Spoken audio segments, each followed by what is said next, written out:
where we place our R&D trials, we are also undertaking a pilot skills and capability for bringing up the research capabilities for teams. And as I said, we're doing it where patients are receiving care. So not in standalone specialized research centers, but in our main hospitals, both public and private sector. And so we are currently piloting this in 4 countries, as you can see on the screen.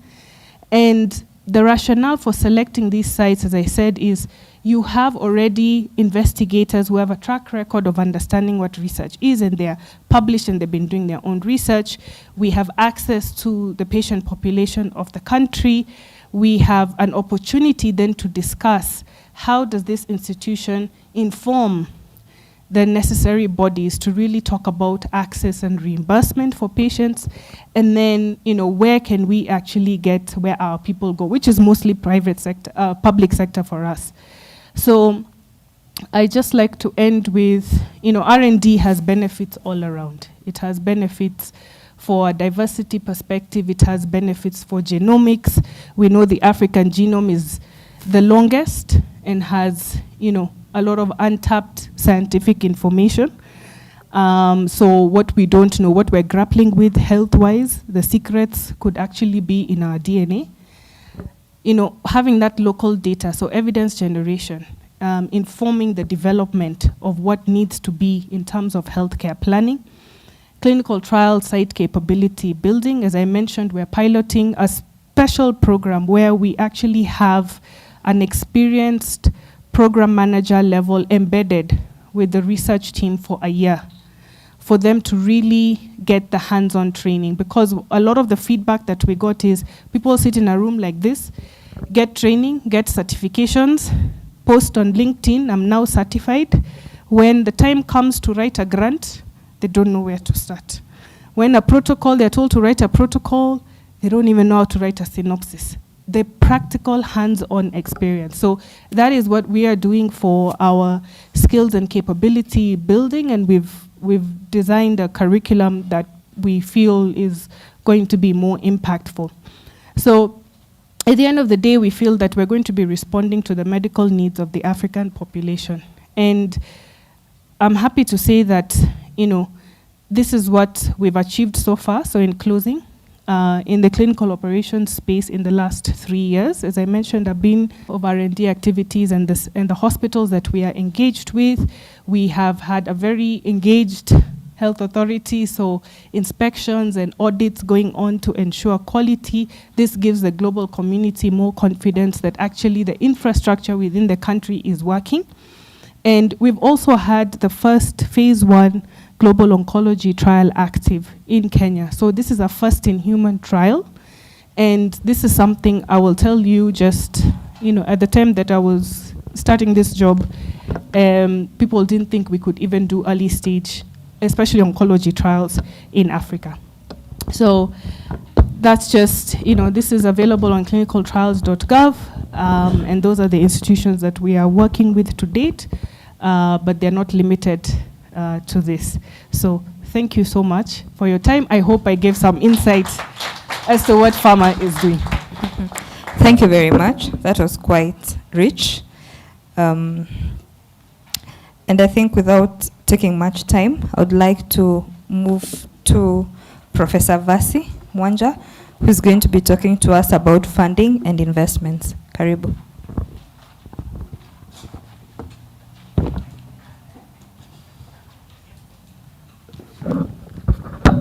Well, that's great. Actually, I felt like I'm going back to the industry. I think I should get a little bit younger.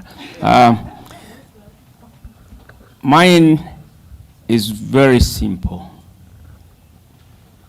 In the early 1980s, the British government, through DFID, we call the Development International Funding Agency, funded research in Kenya through National Research Institute of UK.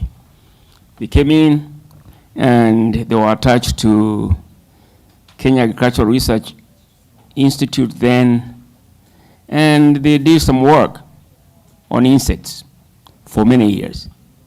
A lot of work was done, A lot of reports were done. A lot of data was collected. I know Professor is aware of this. And the data was left there.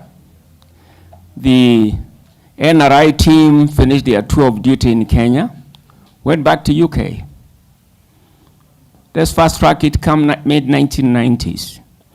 Everybody in Europe was talking about looking for alternative ways of controlling pests without using a lot of pesticides.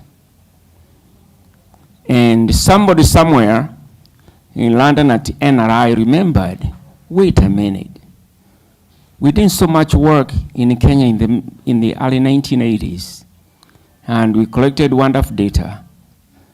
Supposing maybe somebody returned like me and decided to go back and do something. There comes some investors from UK. They came for a conference. I remember I was in that conference at my former university. And we are talking about the impact of use of pest control products on human health. And somebody said there could be alternatives. And the alternatives were nowhere else other than in Kenya, where we as Kenyans, we are very good at doing work, we don't follow it up to the end. So these guys walked back because they funded the research, they picked the insects, and we are in the birth of a company called Rio IPM, based in Thika, a multi-billion shilling company today, which provides all the living insects for control pests in agriculture. That's a story I wanted to give you, a real story, and the reality. The reason why I started that story, I know Cindy is my good friend. We transversed North America a little bit. I was older than him. He found me walking around the fields in the Midwestern US. When he came to Michigan, his team always beat us in basketball. I was in Champaign-Urbana. We beat them in football, but basketball, they were a little bit better than we were. We are talking about two aspects. And Dr. Ali has alluded to it a few minutes ago. Dr. Ali did that. I happen to have worked in all spheres of funding mechanisms. Right from home, I was the team that negotiated for the 2%. I was the last chair of the National Council for Science and Technology back in 2010, and the first chair of National Commission for Science before I left to go for tour of duty, when I gave you money for tea and Alzheimer. I remember we were doing some work on monkeys. I know I want to go back to explain something very simple. It's very easy to get money for research. It's very difficult to understand how do you come with the outcome. Remember, when you are looking for funding, you go to examine who the funder is. You go to look at what are the basis of that research. Remember, for most of our local work that we do, even in the university, most of our research we're doing, we want our students to get data, publish, get their thesis, go home. That's basically, that's the Kenyan African context. In North America, the other way around. You want to utilize that young knowledge to gather, if possible, get some IP lead out of that work. So you are looking at two windows every moment in you're doing research, because one window is looking through the potential for generating an intellectual property that you can go to Roche and go to another multinational, tell them, wait a minute, I know you are very strong in this line. We have the lead. The most important thing is making sure you have the infrastructure within your institution to share benefits, because I think sharing benefits is the most complicated part. Here, we don't share benefits, we take it all. You know, there's nothing like that. So there's nobody who knows if I discover this, who gets the benefits. So when you look at the funding agency, you must understand the objective of that work. Because when you talk about research impact for them, depending what is the call, if I'm working with the African Population and Health Research Center in Kenya, and Bill and Melinda Gates Foundation, I'm looking at the problem might be Kenyan, but what does it mean to the global good? Because you have to understand that. So see, who does it serve? Does it reflect our mission as an organization? Because we want to have an impact on the lives of the people. Okay?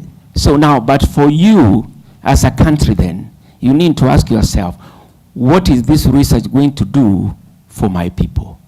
How does it reflect the two? So when you are looking at conceptualizing your proposal, you need to understand the mindset of the sourcing of the fund and also interpreting it in terms of how does it reflect to the beneficiary country. So these are aspects that I encourage a lot of people who are looking for money from outside to first of all take a few moments and understand those institutions have got different frameworks from which their work is.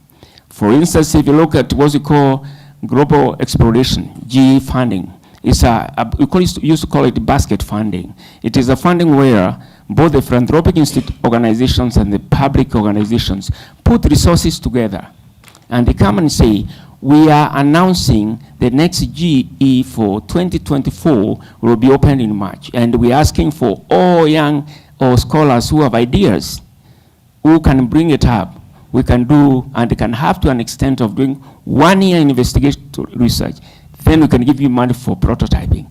Then we can give money for actual research. So you go to work on that framework. And this works very well for health sciences, particularly for medical sciences. A lot of work is come through the global exploration processes. But when you're looking at the development type of research, like what most of us think about, you have to go back again and ask yourself, what are the expected outcome? Let me tell you, donors are not interested with output. If you are a funding agency, output is your business. I want to see, for that objective, how does it link to the outcome? So because it's the only outcome that can make me interpret into the impact. So output, you can train 50 graduate students if you want. That's no big deal. But the most important thing is, what is that objective? What kind of outcome do I expect? It is the basis of that outcome that when looking at the funding, you're looking at it on that basis. Number two, you also need to think about multi-institutional kind of thinking. We shoot ourselves in the foot all the time because we want to do things on our own. We don't want a third party to see through our window. You know that your primary research is very strong in a certain area of research. Meanwhile, I'm sitting at the university and I know my strength is I've got very good students, but I don't have a lot of facilities to do that. But I don't want to share the little bit of funding. I can go to Dr. We sit down and say, can we work on this proposal together with very clear objectives and a very clear work plan so that when the funding comes, you are able, each one of us is supposed to get a piece of that funding so that we can deliver one product according to the outcome of our research. So again, this is what is key is to understand the mindset of the funder. We should not be defensive. What kills most of our applications is being defensive. When you are defensive, Dr. Cindy and I remember we spent several nights in Ibadan, Nigeria, looking at an African-based big research work which was involving 35 countries, and each country had a piece to have a piece. And you could see a lot of, I can call, everybody's trying to get hold of it, a piece of it.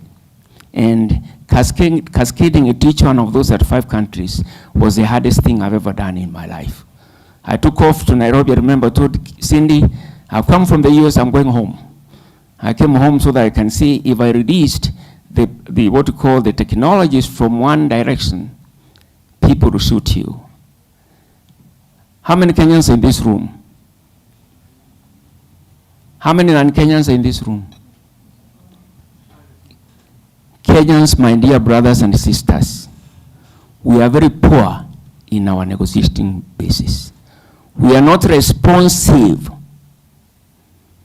because Kenya lost it, because there was no Kenya representation in the actual sharing of the cake. I was an arbitrator, so I could not share the cake to Kenya because there was nobody to give. Kenya got nothing out of round one. Because there was nobody. I remember I came back, I went to the minister, I said, wait a minute, you people aren't you interested in getting help to understand? That was a big $700 million project for Africa. Kenya missed it out because Kenyans don't respond to information in time. Have we changed our habits? I'm very happy to see young generation coming up and being aggressive. Keep it up. Don't wait to be given. Don't wait to be given. Nothing is ever given for free. You must fight for it. Hata mtoto mdogo lazima afight na mamake so that he can be able to suck the milk. It doesn't happen freely. There are other things to be done. So when we are looking at the funding processes, there may be a lot of funding out there, but what do you want to do? How do you want to do it? Who are you doing it with? The next thing is timelines. Most of the funders are very particular about the timelines. And again, here again, we shoot ourselves on our feet. Especially my colleagues in the universities, we know what we go through sometimes. When the resources come, they go to a general pool, we cannot access it so that we can deliver the objectives in good time. Again, that's another area that we need to improve on if we got to be competitive. In most cases, most of the research funds have got the monitoring, learning, and evaluation embedded into the work plans.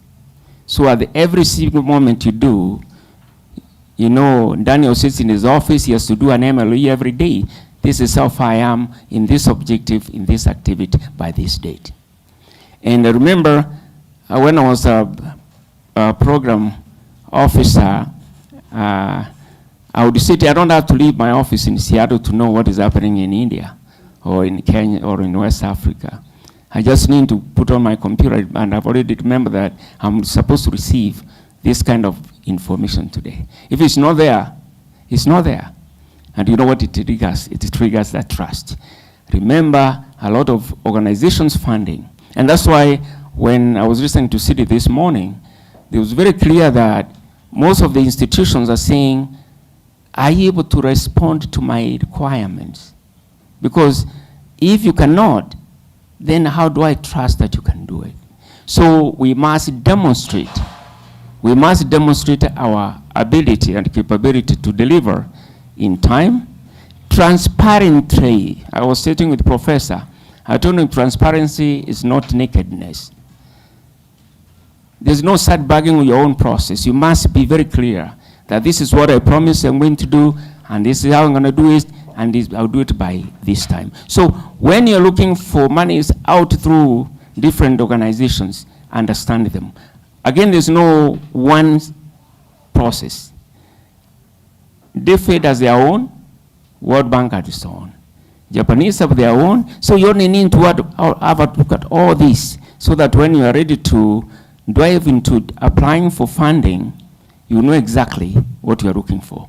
Some of the organizations, again, they don't have just general application, they have their own objectives, and you must be aligned to their actual objectives. Finally, come back home. The problem we have is you guys, you're all wonderful researchers. Those of you in scientific research, you do very good work. Sometimes the problem we face is that we get discouraged where there's no money. We lose faith. We lose it. We know when it's not working, daktari, and go to my farm and start growing sukuma wiki to deliver to Nairobi. And once the money starts coming through, you forget there was something else you are doing elsewhere. And that's why my brother there in private sector, he knows very well that when I used to work for the private sector, we used to say that the bottom line is what matters at the end of the day. I will not look at the story above, I look at the bottom and see whether it's in red or in green, whatever it is. Again, it's the same thing, because unless you can value your research output to become a product, and even the people in the mosque or in the church, they want to gain you, to take you so that it can take you to heaven. So they must, it's that bottom line is the product. The value of that product is the output. Can you make a product out of it? Because you cannot put in $20 million for nothing. You need to get something out of it. So it's not philanthropic in terms of returns. It must be positive in terms of the person giving you resources. And the resources are limiting. The competition is tough, I can tell you that. It's not like the way it used to be 10, 15, 20 years ago. There was a lot of money everywhere. When Cindy was in graduate school, he didn't even have to work. He didn't have to take minimum wage because there was so much money the professors wanted people to do. Today, there's nothing. Today, city, there's nothing. I just went back and I saw the departments I was in, there's no money. We have to struggle like everybody else trying to get, because there are more people wanting resources. The resources are limiting. So let us be innovative. Let us extend our hands to greet the next person. What I mean to this is that if you think that Dr. has got the strength that you don't have, why can't you walk over to him, tell him, my brother, I think there's something we can do together. Meanwhile, you know what you're looking for because this someone has reached out to you and said there's this call coming up, and this call will require this kind of team. Create the team when you are here. Find the people who can work with you. And I think the sky will be the limit. Don't give up. Continue looking for funds. Not everybody who applied for the funds get them. Maybe 1 out of 10 gets, that's pretty good, isn't it? Well, I mean, it used to be 1 out of 30, 1 out of 40. If you get 1 out of 10, you should be very happy. And I think what African Population and Health Research has done is fantastic. I've been their friend since the time when I met them, not because my former employer is funding them. I met them before I knew they would be getting funding, because Cindy is my old buddy for many years, and I look forward to really working with you. First, let me put it first. Kenya National Academy of Sciences. I know Paul, Becky was here before me. I was sitting out there. Don't mistake, we don't have uniform. He just took my shade, you know, my clothes. People thought we were, everybody said, can I come and work for the academy? Because you wear the same suit. We don't wear the same suits. It was accidental, but it was pretty nice. I don't put on ties. My tie, don't misunderstand, is under UDA party. It was before UDA was established. Ladies and gentlemen, funding is there. You got to figure out how to find it. And the only way to find it, get the right team, create the right team. And I'm sure for most of you, Daniel, we have one limitations in this country. Unfortunately, my colleagues from NRIF, but I'll tell the chair of NRIF, I was your NRIF colleague in Naivasha the other day. We were looking at some new protocols and new methods. We have a problem. We need to strengthen the capacity of these people in this country to be able to write fundable research projects. This is a weakness that we have, and the only way we can help one another is to help people to understand what are the elements of a research proposal that can attract funding. And if we can do that, we will do very good things for these people. Thank you very much. I think I'm going to leave it at that. Thank you. Thank you very much. We have our final speaker. I think we've taken a bit more time because we extended the previous sessions. So we have our final speaker who is going to be closing this session for us. Karibu. I just need to confirm.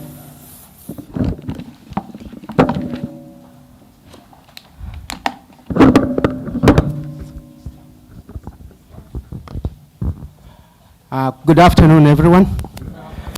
Yeah, as Dr. Cindy said, my name is Antonio Manyagi, and just a quick one. How many people here, based what I can tell, they have a degree? With a show of hands. How many people have a degree? So I think I'm in the wrong forum, I have to admit. And the reason why I'm saying this, I don't have a degree. Most of my work comes from experience, is what I've done. And Dr. Cindy invited me to talk about my work, but just to get going is one of the key things is I just want to explain my story so then I can come and just tell, and I'll try to be as brief as possible. So just to give a brief of who I am, I was born in Kenya, put in a foster home in Italy. I grew up, I'm a gastronomic chef based on the uniform you can see. So I cook, but I also cook a lot of stuff. One of the key thing in how I got to meet Dr. Cindy, he came to my office and I chased him away because I didn't want to work with the NGOs or research organization. Because based on what I was told, they are not pro-business people. But he was very determined. He came back twice. The third time I had to listen to what he had to say. So that was quite interesting. And the reason he came to see me is, I don't know how many people have eaten Tusky's bread before they shut down. Okay, I'm Tusky's bread. I designed the concept from scratch, and that's what I normally do. So he came because he needed some help to do some project in Rwanda to do with the cookies, and that's how we started the relationship. And that's how actually it comes into play with this team. Because when I went to Rwanda, I was installing a machine. That's why I say I cook a number of things. I also cook equipment. So I design equipment, in other words, and I do installation. So I went to install a cooking machine, and I remember they were struggling. I did all the installation, but they're having problem with the formulation. So as I was waiting, and I know I had to travel back, so I asked what is happening. They told me they were having a problem with the formulation. So what happened is I was able to formulate for them using sweet potato, and actually it became a base in the last 15 years as I saw the opportunity. The orange flesh sweet potato, or OFSP, I don't know, a number of people know, and it's actually a biofortified crop, and it's provitamin A. So coming to that, to bring the story on board, is my work, and what I saw is the research the International Potato had done was amazing. But the interesting part, nobody could take it to the market. As an entrepreneur, and you say the street people, we think out of the box. It's raining, you came in the morning, people in the street, it was not raining, and then all of a sudden somebody's selling umbrellas. Because they think very fast and see the opportunity. So I saw an opportunity because I came to see the value the sweet potato had. And it's interesting. It became my basis of my work. So they also requested me to be a consultant for them to do technology transfer. So what I'm saying today is, the key thing, yes, you have a lot of research, you do quite a lot, but one mistake I think most people do, and is, where does that research or whatever you're doing goes? For me, my biggest market and the people I work with and my business model, as you can see, I'm also known as Chapati King. Based out of sweet potato, I developed a concept, making chapati out of sweet potato. But now I have variety and expand. And the biggest market is Mathare, Ngorogosho, Kayole, Soweto. That's why I do the volumes. And the reason for that is because of the information that came across. Because of that, we were approached by a number of organizations wanted to partner with this because of the work. We did not know. I came to realize we are contributing towards health because orange sweet potato is used to combat malnutrition. There's a big gap in terms of malnutrition in vitamin A because of stunting growth. I came to know, I didn't know, stunting growth, but also it's also tend to geared a lot pregnant women and children under 5 to help them with the growth, but also because of the doctor and the medical team can express better. It helps with the immune system, prevent diseases. So as you can see, as they are going pharmaceutical, we don't realize we are at the back. And that's where also the funding comes in. So what I'm here to tell you today, because one of the biggest projects, and in terms of collaboration, and as the people have said here, one of them is partnership. International Potato Center, they wanted to do a project which was being funded by BioInnovate Africa, which is part of a CGR group, but they lack, that was addressed towards private sector. us in private sector, we know how to do business, but we are not good in research and also to document. So we came up and we partnered.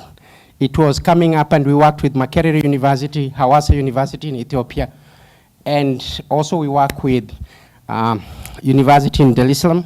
I remember very well, and the donor was very clear at the time. It has to be scalable. It's not just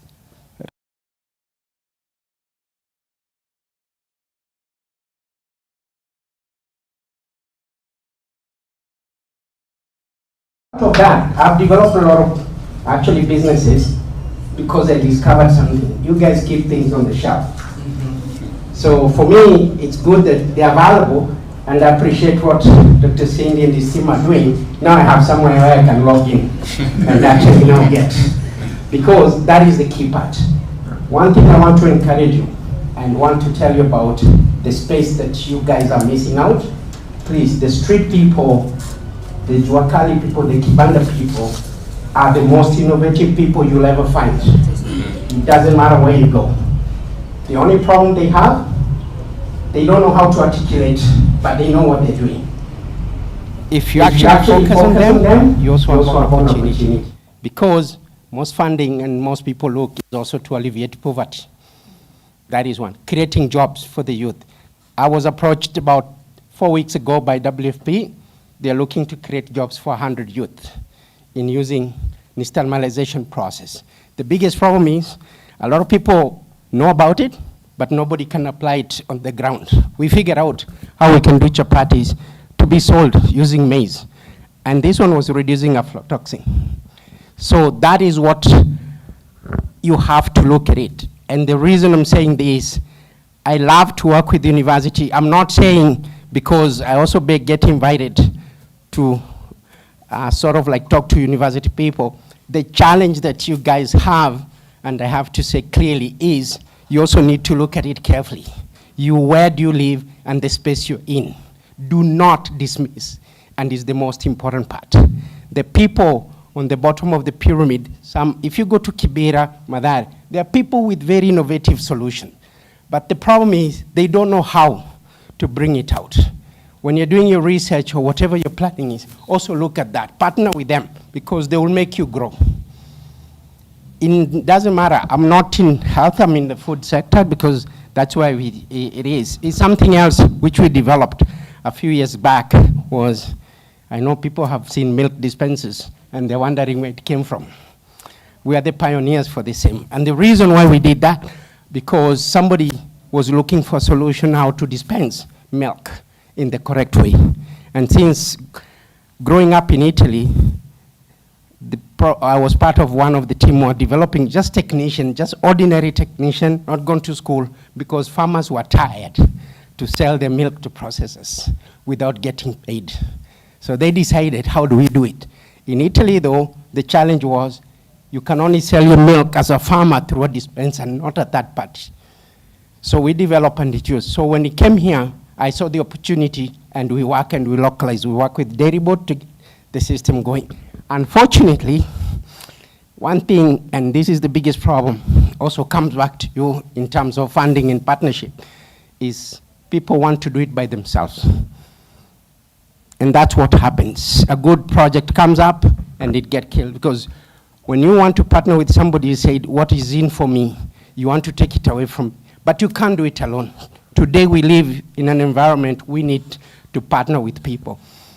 As I stand for you today, here, one of the good opportunity, I was asked by Naiva Supermarket to go and restructure their bakeries because they were having challenges. For the last, I think, 10 years, they've been having people from overseas, the last one from UK, and he was not able to crack the nut. Just to find out, they forgot where they are. You also need to know where you are so that you can be able to provide solution for the people. And they've been tried to research and to work around, because I found one, they have a lot of graduates. And it's not in any offense, but I think need also to relook at it. And I said, you really need also to appreciate the people who are on the street because they have something to offer and you can be able to get it out. because they haven't gone to that level, and I'm approved. Most of my work is purely what I know is through experience. Okay, I've learned also to read a lot, and is one thing, but it's purely through experience. So what I would like to advise, and is something that I'm happy to, because I work with a lot of people nowadays. I was from Ghana in March, and was to share the knowledge and how to be able to get it. The key thing is people have solutions. They just need how to. For you to get your funding, you also need somebody who can deliver. I was able to talk to one of the donors, I think was funding Agra, and they said they're tired also of research that cannot be applied. They want to see also the results, because most of the people is going back in cycle on the same. But you already have, and I think he mentioned about something with it to do with DFID in terms of having a research sitting somewhere and somebody come and make money out of it. That tells you that's the opportunity. So in a nutshell, what I would like to let you know that the opportunity is in terms of what it is. I got experience to work with universities. Yes, they have stringent mind, but I was able to convince and I was able to streamline Makerere University to actually look from a business perspective in terms of carrying the research. So what we looked at and what we saw is based on what we were doing, there was a gap that they could come in and fill in terms of food safety training for the people. So it added value, and that was key. The other key thing is also in terms of testing for nutritional content of the product. Business people, they only care about profit, as the prof said, that the bottom line is profit. But we also need data to back ourselves. And that's why, for me, I appreciate a lot the information that now I use today and I've learned. Although I've learned more than enough to also understand genomics and the breeding, because I was asked, what do you want if you want us to breed? I said, I need a sweet potato which looks like a beer can. It's easier to wash it. I can put in the machine. I have less waste. And that is what is actually happening at the moment. And I'm involved. I'm one of the, I think, the biggest consumer of sweet potato we use today, because we're able to make quite a lot of product with it. And in other words. So in short, please, partnership is key. The transfer of technology with the local people is important. And whatever you're doing your research, as the objective and the outcome, it's important. And for what I can speak from the donors that I had to interact with, they also want to see that this one will not sit on the shelf at the end of the project. They want to see a continuity. I got an interview about 3 weeks ago with BioInnovate, who had funded the project, which ended in 2021. They wanted to see, and they were shocked to see what we do. We have over 50 outlets, carts for selling chapati across. And they were shocked to find out and said, you're continuing doing this business and it has grown to the level. Yes. So for us, we were not doing as a project, we're doing as a business. And that is the key. So as much as you do it, still also remember your research and whatever you're looking at, the objective need to be sustainable beyond your funding. That will attract more funding as well. But it's important to have that partnership. With that, I want to leave you with one phrase I've learned of recently. Knowledge. You know, most people ask, what is knowledge? I don't know how many people can answer that. So anyway, I learned something. Knowledge is knowing tomato is classified as a fruit. Wisdom is to know that you don't need to put in a fruit salad. Thank you very much. Thank you very much, Chapati King. I think my takeaway from that session is that the largest market is the BOP market. Yes, so for all our innovations, and that is where most of the health challenges would be, and that's where I would find more of the solutions. So at this point, I would want to get maybe feedback from us. We had been requested to have our tea before 5. It is 17 minutes to 5. So could we take a 10 minutes break to pick the tea, come back with it here, so that we can have a session where we are asking questions as we take our tea. Is that okay? Yes. Yeah. key is more important or the question?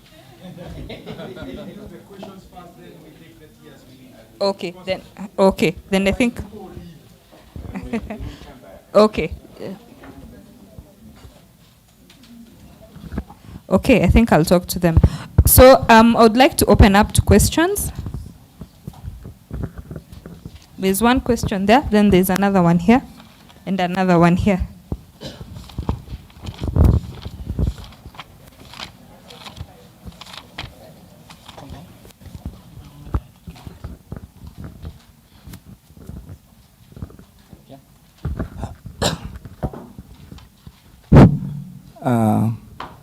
Indeed, I'm very happy to hear from the presenters all what they have been saying, but to me, it's a challenge because the first presenter talked about the herbal medicine, which are really key.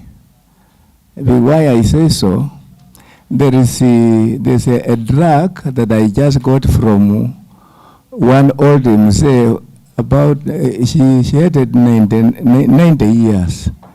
And this drug, when you just use and give a child, especially a girl or a boy, it will change up the sexual appetite. Unaona yeye hawezi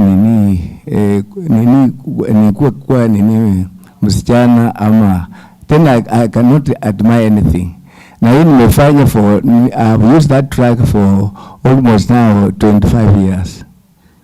And whenever you just give, you give at the age of 15. And then after using, she will just stay that way or he will stay that way. Until the time she wants to get married, you just go and just reverse that one. She just get married. That one, I'm having it. That's why I wanted to partner with you, so that we can do this one more. And also at the same time, I'm just thanking the youth who are here, that they used to say that mambo ya wazee ilikwisha, ilipita na wakati. I think now this is the right time for youth now to tap the knowledge from this wazee, because the wazee, they are very fruitful with the knowledge. That's why also I took knowledge from that old mzee. And she was a woman. And she died, immediately she gave me, she died. So from that time, I'm just having that drug and it is there. Now lastly, each of you is having 3 friends. This is what I should say. Because what I've seen from the first presenter, it has just come to me to realize that through my research, I found that you have only 3 friends. The first friend of yours is God, the second one yourself, and the last one is God. Because there's no other friend. The other friends are just only me as a contract. So from today, actually, I will just find where you are so that we develop this one more. And also I'm having also one China who is coming all the way from China. And this one, I wanted to show him, but I have said maybe I can just take that one and make a patent right when I have, because the patent right is very expensive also. So I cannot just go, but through you, I think I would be okay. Thank you.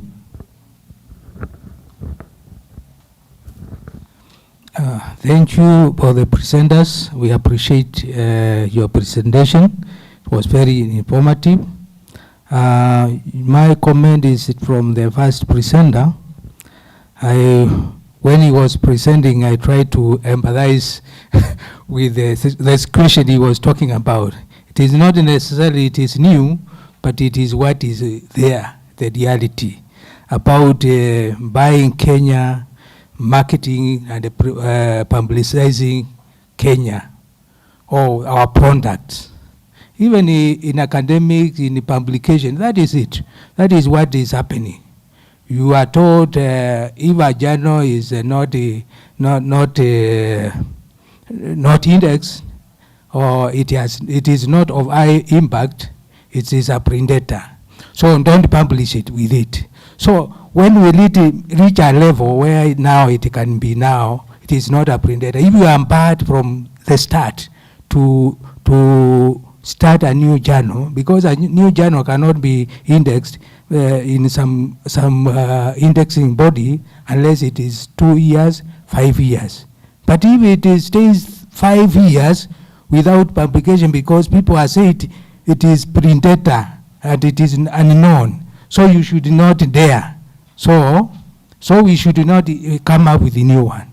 That is a predicament which we are grappling with, but it calls for collective action of all of us, involving the government, involving the media, and every one of us, to say this is what we want.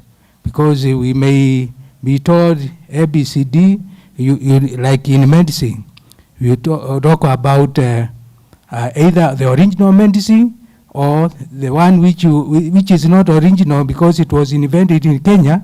It is generic. So either you go on generic or you better get the original. Now the same medicine, it is serving the same purpose, but you are being taught this is the original. So you better buy the original, leave this one because it was developed in Kenya. It is generic.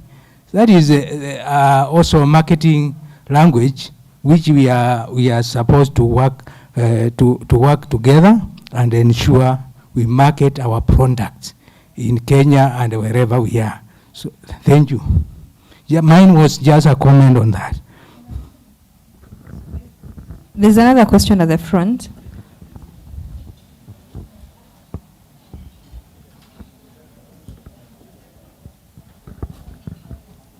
Thank you for this opportunity. I have a question for Dr. Huwaida Bulham. You stated that there's a curriculum for capacity building by Roche, and I wanted to ask, is there a virtual meeting program or webinar available in the program? Thank you. I think I have a series of questions, and I'll just ask at least one question for each. Dr. Peter Mwedela, can you provide an example of innovation system, either in Africa or globally, that has successfully supported research, entrepreneurship, transformation research to impact, and how can we learn from it here in Africa or in Kenya? Antonio, we would want to find out what are the challenges you have found while working as a private entrepreneur, working with the research institutions and with also the policy makers, and how can we make that, how can we change that, Dr. Huwaida, what are the primary benefits of collaboration between academia and industry in the research to impact journey, and how does it accelerate innovation and economic growth? And how can we, if we wanted to ensure, because we are like for us, we are working to improve the clinical trials in Africa, how can we leverage your skills and your resources to ensure that there is more better clinical trials done in Africa? Professor Vasi, I mean, we would want to find out what are these key considerations that we need for crafting a compelling pitch to attract diverse funding sources, and how can researchers ensure that the innovation is in contextual with Africa? And what can you tell Kenya? Because I don't know, there are not too many policy makers here, but me and you, we have been in many places where Kenya is missing. And we go many places and we don't find Kenya. We worked with you with the African Development Bank and many other places. Even now in our project, we have not made a lot of progress in Kenya. So what can we do?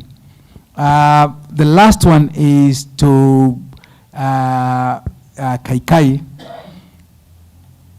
We would want to find out how can we empower the next generation of innovators, and particularly the youth, to actively participate in innovation and entrepreneurship. Thank you. So I think we will take the last two questions. There are three. 2 questions and a comment, then we can open up for discussion. Thank you. My name is Professor Elijah Sering from Aphrc Nazarene. First, I want to appreciate the presentations on the impact of our research output that we have at universities, and what is coming out is the gap, that what we are doing is just in our shelves, and we are not bringing any product or services into the market. And I think if there is that gap, I'm trying to think through how does our curriculum look like at the universities? Because if we integrate this component in our teaching and learning processes, and also in our research methodology, I know we teach at the postgraduate and at masters and PhDs, and even as research fellows, this component properly. So what happens that we are not seeing in the market from Africa particularly? I want to propose that there must be something that is missing either in our curriculum or in our education system through. And therefore, I think this is an area that we need more research, more proposals in terms of trying to give solutions into those areas so that we can be able to come out and work with the people. Particularly, we have been challenged seriously that where we are, in communities where we are, there's a lot of knowledge, there's a lot of indigenous knowledge that is there, but we are not working with the local persons. And when our brother was talking about the people in the kiosks and the mamambogas, I really feel challenged that probably we have forgotten, and that is why we need to look into the kind of curriculum that we have and the techniques and the kind of approaches that we need to give so that we can be able to help this country move and start that entrepreneur or enterprise and business setups which could give solutions to our communities. That was just a comment. Thank you. So there's one more behind you. Yes? Okay, maybe just a quick question. I had a number of questions, but maybe because of time, I'll just focus on 2 questions. So my first question is to Dr. Peter. You talked about collaborating with pharmaceutical companies from Kenya, and that you have had some MOU pharmaceutical companies from Kenya. So my question is, maybe have you considered having an MOU with international farmers? Because we know the active pharmaceutical ingredients, there are very few companies in Africa that actually produce the active pharmaceutical ingredients, and most of these active pharmaceutical ingredients are produced by the big farmers, not in Africa. So have you ever maybe considered collaborating?